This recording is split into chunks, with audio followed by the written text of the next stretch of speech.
आज की इस वीडियो में हम बात करने वाले हैं कंपोनेंट के बारे में। कंपोनेंट होता क्या है और इसे कैसे कैलकुलेट किया जाता है। आइए देखते हैं। कंपोनेंट, इसकी डेफिनेशन देखते हैं। It is defined as the minimum number of independent chemical constituents और species sufficient for determining the composition of each phase of the system directly और in terms of chemical equation. अब इसका मतलब क्या हुआ कि कितने मिनिमम नंबर, अगर हमें कोई भी मिक्सचर दे दिया जाए तो उसके अंदर हमें कितने minimum number of chemical constituents मतलब स्पीसीज़ को, कितने मिनिमम नंबर ऑफ स्पीसीज़ को हमें डिफाइन करने की ज़रूरत है, बताने की ज़रूरत है, जिससे कि हम उस फेज़ के अंदर, उस एक पार्टिकुलर फेज़ के अंदर उसकी हर एक कंपोनेंट की कंपोजिशन को हम डिफाइन कर सकें डायरेक्टली, मतलब हम ऑब्जर्व करके बता सकें, या फिर इन टर्म्स ऑफ केमिकल इक्वेशन, या फिर हम केमिकल इक्वेशन की हेल्प से उसको हम डिटरमाइन कर सकें। तो इसे हम एग्जांपल के थ्रू समझते हैं जिससे हमें और क्लियर हो। तो एग्जांपल में लेते हैं, हम एक सिस्टम लेते हैं जिसमें है वाटर सिस्टम लेते हैं। आइस, वाटर एंड वेपर्स, मतलब सॉलिड फॉर्म में भी है वाटर, आइस की फॉर्म में है, लिक्विड फॉर्म में भी है वाटर, और वेपर फॉर्म में भी है वाटर। तो जैसा कि हमने प्रीवियस वीडियो में देखा है कि ये एक 3 फेज सिस्टम है। इसमें सॉलिड फॉर्म भी है वाटर का, लिक्विड फॉर्म भी है वाटर का, गैसेस फॉर्म भी है वाटर का। तो ऐसे में ये 3 फेज सिस्टम है, बट हमें इस सिस्टम को डिफाइन करने के लिए हमें बस एक वाटर को डिफाइन करने की ज़रूरत है कि इसमें एक वाटर है, वाटर प्रेजेंट है। तो मतलब इसमें हमें बस एक कंपोनेंट को डिफाइन करने की ज़रूरत है, एक स्पीसीज़ को, कि वाटर प्रेजेंट है, वाटर प्रेजेंट है। तो ऐसे में इसे में हमें बस एक स्पीसीज़ को ही डिफाइन करने की ज़रूरत हुई, तो इसको हम कहेंगे it is a one component system. One component इसमें प्रेजेंट, वन कंपोनेंट सिस्टम। अब सेकंड एग्जांपल लेते हैं जिसमें साल्ट है और वाटर है।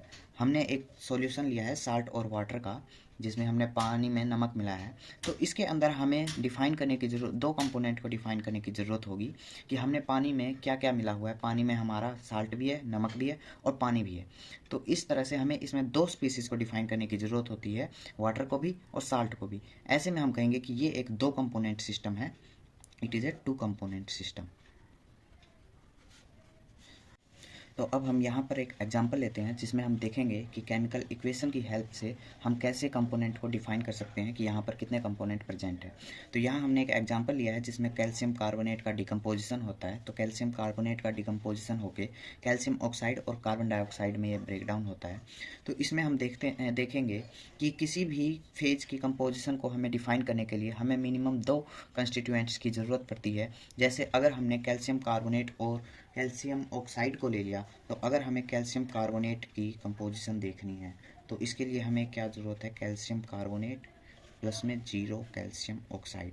हमने यहाँ पर 0 लिए हैं, 0 मोल्स कैल्शियम ऑक्साइड के, और कैल्शियम कार्बोनेट, अगर हम इसको देखें तो ये कैल्शियम कार्बोनेट की कंपोजिशन को डिफाइन कर रहा है। अगर हमें सिमिलरली कैल्शियम ऑक्साइड की कंपोजिशन को देखना है तो इसके लिए हमें ज़रूरत है 0 हमने लिए हैं कैल्शियम कार्बोनेट प्लस में कैल्शियम ऑक्साइड। तो अब हम यहाँ पर देखेंगे कि यहाँ पर ये 0, ये सिमिलर कैल्शियम ऑक्साइड की अगर हमें कंपोजिशन को दिखाना है तो हमने यहाँ पर भी इन दो की हेल्प से, कैल्शियम कार्बोनेट और कैल्शियम ऑक्साइड की हेल्प से, हमने यहाँ पर कैल्शियम ऑक्साइड की कंपोजिशन को डिटरमाइन किया है, दिखाया है। अब यहाँ पर अगर हम कार्बन डाइऑक्साइड की बात करें, कार्बन डाइऑक्साइड की कंपोजिशन दिखाने के लिए, तो यहाँ पर हम इसको इस तरह से लिख सकते हैं, कैल्शियम कार्बोनेट माइनस में कैल्शियम ऑक्साइड अगर हम करें तो यहाँ पर ये कार्बन डाइऑक्साइड की कंपोजिशन को शो करेगा। तो ऐसे में हम किसी भी इन दो कंस्टिट्यूएंट्स, कैल्शियम कार्बोनेट और कैल्शियम ऑक्साइड, इन दो कंस्टिट्यूएंट्स की हेल्प से हमने तीनों की कंपोजिशन को, तीनों फेज की कंपोजिशन को हमने डिटरमाइन किया है। तो ऐसे में हम कहेंगे हमें मिनिमम नंबर 2 कंस्टिट्यूएंट्स की ज़रूरत पड़ी है इन तीनों फेज को डिफाइन करने के लिए, इन तीनों फेज की कंपोजिशन को डिफाइन करने के लिए। तो इसलिए यहाँ पर हम कहेंगे कि कंपोनेंट कितने हैं, यहाँ पर कंपोनेंट इज इक्वल टू 2, यहाँ पर दो कंपोनेंट प्रेजेंट है। ऐसे ही सिमिलरली हम यहाँ पर कैल्शियम कार्बोनेट और कैल्शियम ऑक्साइड की जगह कैल्शियम कार्बोनेट कैल्शियम ऑक्साइड की हेल्प से भी शो कर सकते हैं, और ऐसे ही हम कैल्शियम ऑक्साइड और कार्बन डाइऑक्साइड की हेल्प से भी हम तीनों की कंपोजिशन को एक्सप्रेस कर सकते हैं। तो चलिए नेक्स्ट हम एग्जाम्पल लेते हैं, sodium sulphate and water system.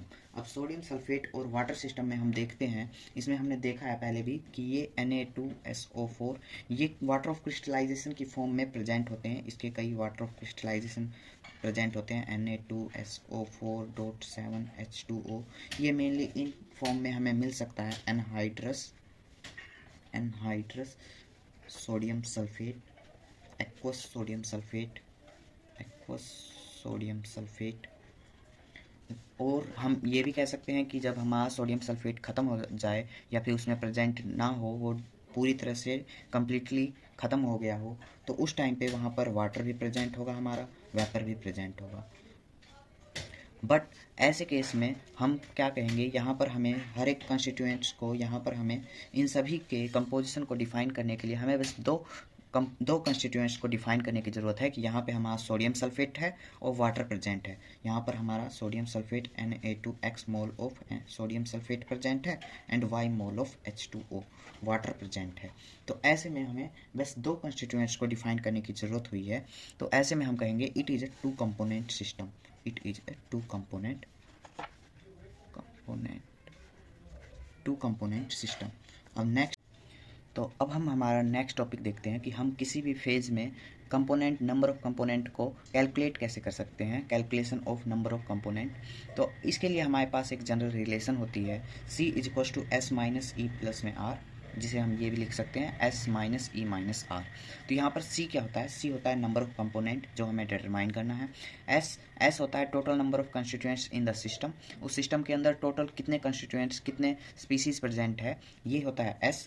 E number of equation और रिलेशन रिप्रेजेंटिंग फिजिकल और केमिकल इक्विलिब्रियम, कि उनके अंदर कितने रिलेशन प्रेजेंट है, कितने इक्विलिब्रियम के रिलेशंस प्रेजेंट है या रिएक्शंस प्रेजेंट है। R number of restriction for charge neutrality, ये स्पेशली होता है आयनिक स्पीसीज के लिए। Ionic species SPECIES, ionic species जो होते हैं जब वे डिसोसिएट होंगे तो उनके चार्ज न्यूट्रलिटी के लिए हमारे पास रेस्ट्रिक्शन जो होती है वो हम वन रेस्ट्रिक्शन लेके चलते हैं, R इज इक्वल टू 1। और अगर वहाँ पर हमारे पास वाटर भी प्रेजेंट हो H2O, और वो भी अगर डिसोशिएट हो रहा हो H positive and OH negative में, तो इसके लिए भी हम एक अलग से रेस्ट्रिक्शन लेते हैं। इसके लिए भी हमारा R इज इक्वल टू 1।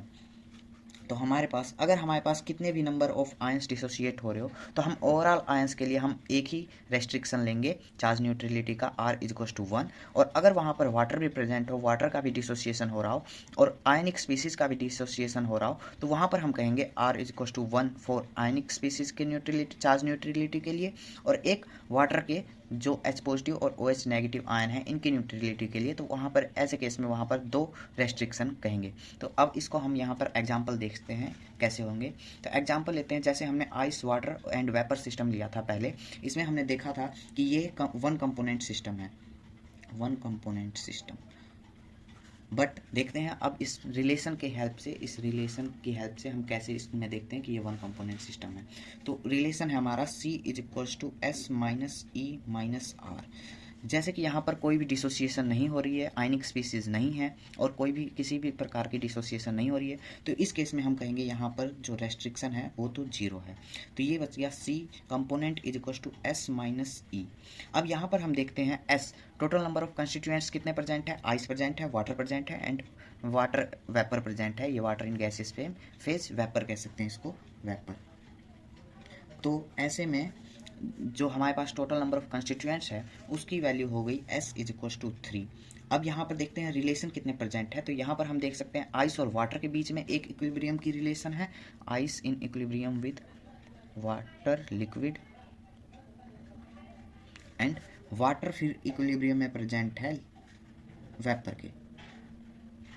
तो यहाँ पर हमारे पास दो रिलेशन प्रेजेंट है। तो ऐसे में हम कहेंगे यहाँ पर जो E की वैल्यू हुई E इज इक्वल टू 2। तो अब यहाँ से हम अगर कैलकुलेट करें कंपोनेंट की वैल्यू, तो C is equal to S minus E which is equal to S की वैल्यू 3 है एंड E की वैल्यू 2 है, R हमारा पहले से ही 0 हो चुका है। तो ऐसे में हमारा जो रिजल्ट आएगा वो आएगा 1। तो इसमें हम कहेंगे वन कंपोनेंट सिस्टम है, वन कंपोनेंट सिस्टम है। और यही हमने पहले भी देखा था कि इसमें हमें बस वाटर को डिफाइन करने की ज़रूरत होती है, कि किसी भी फेज की कंपोजिशन को डिफाइन करने के लिए इसमें हमें बस बताना पड़ता है कि इसमें वाटर प्रेजेंट है। अब यहाँ पर हम एक और एग्जांपल लेते हैं जिसमें आयरन सॉलिड फॉर्म में है और उसमें H2O गैसियस फेज के साथ रिएक्शन होती है, तो वो आयरन ऑक्साइड सॉलिड फॉर्म में हो जाता है और हाइड्रोजन गैस इवोल्व होती है।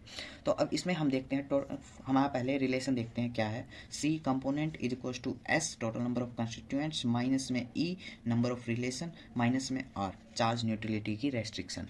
अब देखते हैं यहाँ पर हमारा किसी भी प्रकार की आयनिक स्पीसीज की डिसोसिएशन नहीं हो रही है, तो यहाँ पर हम कहेंगे आर की वैल्यू इज इक्वल टू 0। अब यहाँ पर बच गया हमारा C is equal to S minus E. तो यहाँ पर अब हम देखते हैं कि टोटल नंबर ऑफ कंस्टिट्यूएंट्स कितने प्रेजेंट है, तो 1 2 3 एंड 4 कंस्टिट्यूएंट्स प्रेजेंट है, तो यहाँ पर हम बोलेंगे 4s की वैल्यू 4 है। अब यहाँ पर ई नंबर ऑफ रिलेशन कितनी प्रेजेंट है, तो यहाँ पर हम देखते हैं कि सिर्फ और सिर्फ only and only 1 relation present है। यहाँ पर ये रिलेशन है Fe की H2O के साथ रिलेशन, Fe ऑक्साइड प्लस में हाइड्रोजन गैस, तो ये एक ही रिलेशन प्रेजेंट है। तो यहाँ पर हम कहेंगे ई रिलेशन की वैल्यू 1 है, तो यहाँ पे कंपोनेंट की वैल्यू आई 3, तो यहाँ पर इसको हम कहेंगे it is A 3 component system, 3 component system.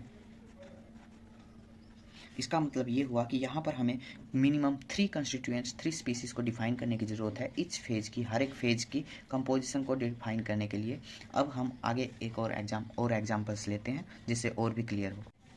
तो अब हम यहाँ पर कुछ एग्जांपल्स लेते हैं जिसमें हम चार्ज न्यूट्रलिटी की रेस्ट्रिक्शन को देखेंगे। तो अब यहाँ पर हम देखते हैं sodium sulphate and water system. अब यहाँ पर जैसे कि हमने यहाँ पर इसको पहले भी देखा था कि इसमें सोडियम सल्फेट वाटर के क्रिस्टलाइजेशन बनते हैं, वाटर ऑफ क्रिस्टलाइजेशन होते हैं। तो इसमें हमने देखा था कि ये 2 कंपोनेंट सिस्टम है, कंपोनेंट सिस्टम। लेकिन अब हम यहाँ पर हमारे रिलेशन जो कि है C is equal to S minus E minus R, इसकी हेल्प से देखेंगे कि ये कैसे 2 कंपोनेंट सिस्टम है। तो सबसे पहले हम इसमें 3 केस लेके चलेंगे। फर्स्ट केस में नो डिसोसिएशन, यहाँ पर हमने लिया है कि Na2SO4 और H2O इन दोनों में से कोई भी डिसोसिएट नहीं होता है। तो ऐसे में हमारे जो टोटल नंबर ऑफ कंस्टिट्यूएंट्स है वो S इज इक्वल टू 2। यहाँ पर हमारे पास सोडियम सल्फेट और वाटर 2 ही कंस्टिट्यूएंट्स प्रेजेंट है। और फिर जब यहाँ पर कोई डिसोसिएशन नहीं हो रही है और 2 ही कंस्टिट्यूएंट्स प्रेजेंट है, यहाँ पर हमारे पास कोई रिलेशन भी नहीं है प्रेजेंट, तो ऐसे में हम कहेंगे E की वैल्यू 0 है। और यहाँ पर जैसे कि कोई डिसोसिएशन नहीं हुई है तो यहाँ पर चार्ज न्यूट्रलिटी के लिए भी कोई आयंस नहीं प्रेजेंट है, तो इसलिए यहाँ पर R की वैल्यू भी 0 हो गई, तो C की वैल्यू हो गई 2। अब सेकंड केस लेके चलते हैं जहाँ पर हमारा Na2SO4 डिसोसिएट हो रहा है, ओनली Na2SO4 यहाँ पर डिसोसिएट होगा, जो कि Na पॉजिटिव प्लस में SO4 2 नेगेटिव में डिसोसिएट हो रहा है। तो डिसोसिएशन ऑफ Na2SO4 ओनली। तो यहाँ पर अगर हम देखें, यहाँ पर हमारे टोटल कितने कंस्टिट्यूएंट्स प्रेजेंट है, तो यहाँ पर अगर हम देखेंगे तो Na2SO4 1 constituents, 2 Na positive ion की, 3SO4 2 नेगेटिव 3 कंस्टिट्यूएंट्स ये हो गए, और प्लस में 1 हमारा वाटर प्रेजेंट है, H2O 1 वाटर प्रेजेंट है। तो टोटल नंबर ऑफ कंस्टिट्यूएंट्स 4 हो गए। C is equal to S minus E minus R relation है हमारी, तो यहाँ पर S total number of constituents की वैल्यू 4 हो गई।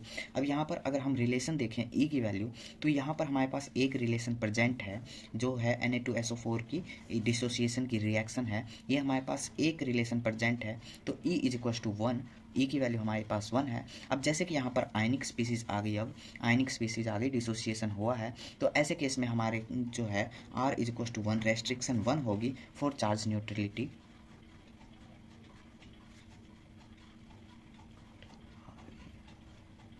चार्ज न्यूट्रलिटी के लिए रेस्ट्रिक्शन 1 होगी। तो ऐसे में अब हम कंपोनेंट अगर देखें कितने कंपोनेंट प्रेजेंट है, तो S की वैल्यू 4, E की वैल्यू 1 एंड रेस्ट्रिक्शन हमारे पास 1 है। तो ऐसे में हम देखते हैं कि ये 2 कंपोनेंट सिस्टम है। हमने यहाँ पर देखा कि ये 2 कंपोनेंट सिस्टम है। अब एक और केस लेके चलते हैं, इसमें हम case number 3, case 2 and this is case 1।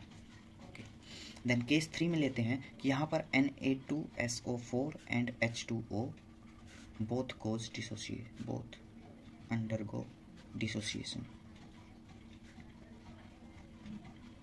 अब यहाँ पर दोनों की डिसोसिएशन हो रही है, तो यहाँ पर देखते हैं Na2SO4 ये डिसोसिएट होगा, तो ये डिसोसिएट होगा Na पॉजिटिव प्लस में SO4 2 नेगेटिव में डिसोसिएट होगा सोडियम सल्फेट। और जब वाटर की डिसोसिएशन देखें H2O, तो वाटर की डिसोसिएशन में H पॉजिटिव प्लस में OH नेगेटिव आयन क्रिएट होंगे। तो अब यहाँ पर अगर हम देखें कि हमारे कंपोनेंट कितने प्रेजेंट है, तो हमारी रिलेशन है C is equal to S minus E minus R. तो यहाँ पर अगर हम देखें टोटल नंबर ऑफ कंस्टिट्यूएंट्स कितने हैं, तो 1 2 3 4 5 6 टोटल नंबर 6 कंस्टिट्यूएंट्स प्रेजेंट है, तो यहाँ पर S की वैल्यू हमारे पास 6 हो जाएगी। और E जो देखें हम, जो हमारी रिलेशन कितनी प्रेजेंट है, तो रिलेशन 1 रिलेशन ये होगी और 1 रिलेशन ये होगी, तो टोटल हमारे पास 2 रिलेशन प्रेजेंट है। अब अगर हम रेस्ट्रिक्शन की बात करें तो रेस्ट्रिक्शन R जो होगी ये होगी हमारे आयंस है, और आयंस की न्यूट्रलिटी, चार्ज न्यूट्रलिटी के लिए रेस्ट्रिक्शन 1 होती है। तो charge neutrality 1 for charge neutrality, 1 for neutrality and यहाँ पर एक और रेस्ट्रिक्शन होगी, जैसे कि हमने पहले भी कहा था कि अगर हमारी H2O डिसोशिएट होती है, वाटर डिसोशिएट होती है, तो वाटर की H पॉजिटिव और OH नेगेटिव आयन की जो न्यूट्रलिटी होगी उसके लिए भी एक अलग से रेस्ट्रिक्शन होगी। तो यहाँ पर 1 रेस्ट्रिक्शन और होगी, तो ऐसे में हम कहेंगे यहाँ पर टोटल नंबर ऑफ रेस्ट्रिक्शन 2 है, तो C-2 which is equals to 2। तो यहाँ पर हम देखते हैं कि हमारे जो कंपोनेंट प्रेजेंट है C की वैल्यू हमारे पास 2 आ गई। तो यहाँ पर भी हम देखते हैं कि it is a 2 component system.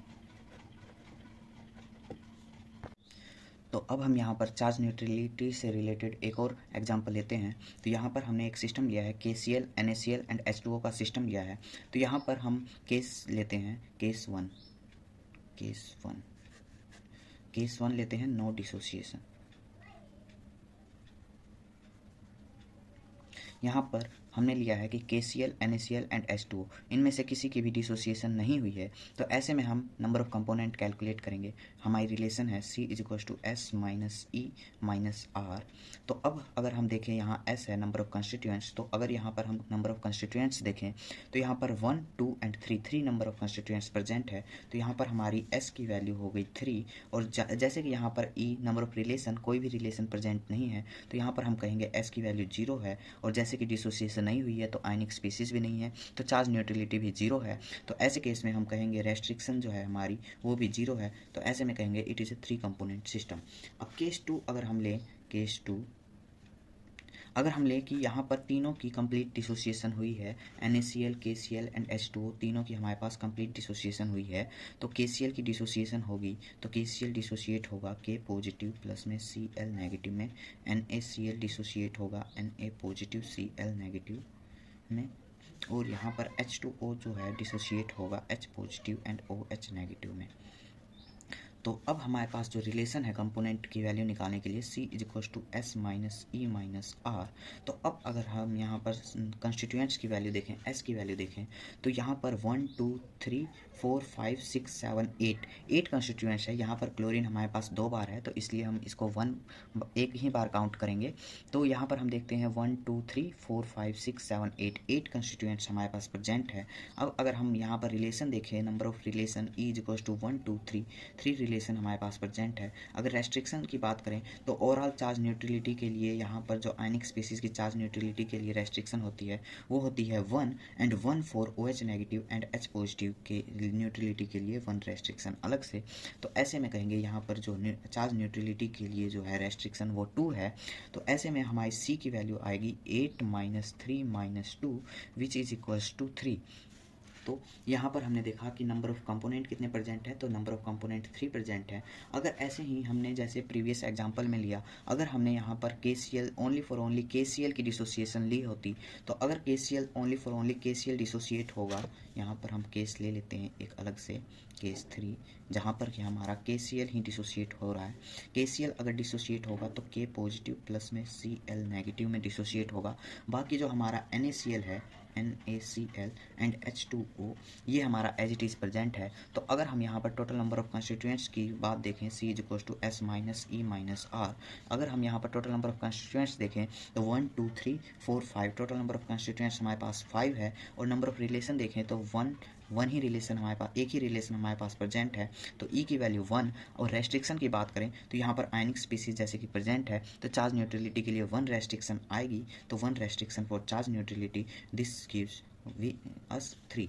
तो हमारे पास यहाँ से भी हम देखते हैं कि it is A 3 component system, यहाँ पर 3 कंपोनेंट प्रेजेंट है। तो अगर यहाँ पर हमारे पास एक और केस आता है, केस 4 कह सकते हैं, अगर हमारे पास KCl और NaCl की कंसंट्रेशन जो है, NaCl की कंसंट्रेशन जो है अगर हमें इक्वल गिवन हो, ये KCl और NaCl इक्वल अमाउंट में प्रेजेंट है, तो ऐसे में हमारे पास वन मोर एक और रिलेशन आ जाती है। और अगर हम इसी के अंदर ही देखें केस 2 में या फिर किसी में भी देखें तो हमारे पास वन मोर रिलेशन आती है, तो E की वैल्यू 1 ग्रेटर होगी। जैसे हम इसमें ही देखें, अगर NaCl और KCl की जो है कंसनट्रेशन इक्वल गिवन है, तो यहाँ पर E की वैल्यू 1 की जगह 2 हो जाएगी। तो C is equal to 5 - 2 - 1 which gives 2। तब हम कहेंगे कि ये टू कंपोनेंट सिस्टम है, क्योंकि यहाँ पर हमारे पास वन मोर रिलेशन गिवन है कि KCl और NaCl की कंपोजिशन जो है वो इक्वल है। तो ओके गाइस, आज के वीडियो में बस इतना ही। बाकी नेक्स्ट वीडियोज़ में हम देखेंगे डिग्री ऑफ फ्रीडम क्या होती है और उससे कैसे कैलकुलेट करते हैं। Okay, thank you.